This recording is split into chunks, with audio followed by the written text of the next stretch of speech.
నేను ఇంకోటి చెప్తా, అసలు దేవుడు సొమ్మును స్కామ్ చేసింది ఎవరో చెప్తా. ఇది కూడా బాగా వినండి. అసలు స్కామ్ అంటే ఏంది, దేవుని సొమ్మును ఎవరు స్కామ్ ఎలా చేస్తున్నారు చెప్తా. ఇదే టీటీడీలోని మన 2 ఉదాహరణలు కూడా చెప్తా. తిరుపతిలో తిరుచానూరు మార్కెట్ యార్డ్ నుంచి కపిల తీర్థం వరకు ఫ్లైఓవర్ 6 కిలోమీటర్స్. నేను అందరూ తిరుపతికి పోతే అందరికీ కనిపిస్తుంది ఈ ఫ్లైఓవర్. తిరుచానూరు మార్కెట్ యార్డ్ నుంచి కపిల తీర్థం వరకు ఫ్లైఓవర్ 6 కిలోమీటర్స్ మేర. శ్రీనివాస సేతు అని ఫ్లైఓవర్ పేరు.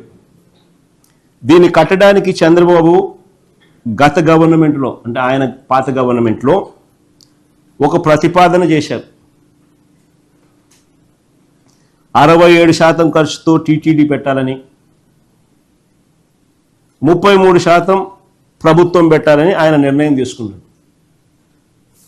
ఆయన నిర్ణయం తీసుకుంటాడు. చంద్రబాబు నాయుడు అప్పటి తిరుపతి కలెక్టర్ను, మున్సిపల్ కమిషనర్ను పిలిపించుకొని 684 కోట్లతో కట్టేయమని చెప్తారు. జరిగింది. గమ్మత్తు ఏమిటంటే ఆ మీటింగ్లో టీటీడీ ఉండదు. టీటీడీనే 67% రబ్బిస్తుంది, కానీ టీటీడీకి సంబంధించిన ఎవరు లేరు. ఆ మీటింగ్లో టీటీడీ నుంచి ఎవరిని పిలవలేదు. అంత డబ్బును టీటీడీ నుంచి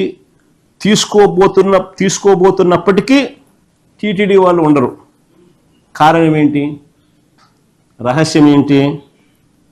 బోర్డు అనుమతి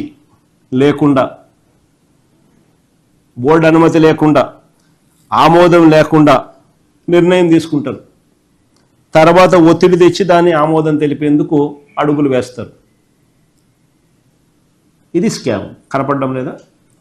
దీన్ని మన ప్రభుత్వం వచ్చిన తర్వాత మన టీటీడీ బోర్డు రీవిజిట్ చేసి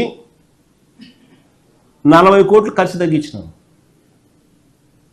అదే బ్రిడ్జ్ను, అదే ఫ్లైఓవర్ మన 40 కోట్లు మిగిలిచ్చినారు కదా.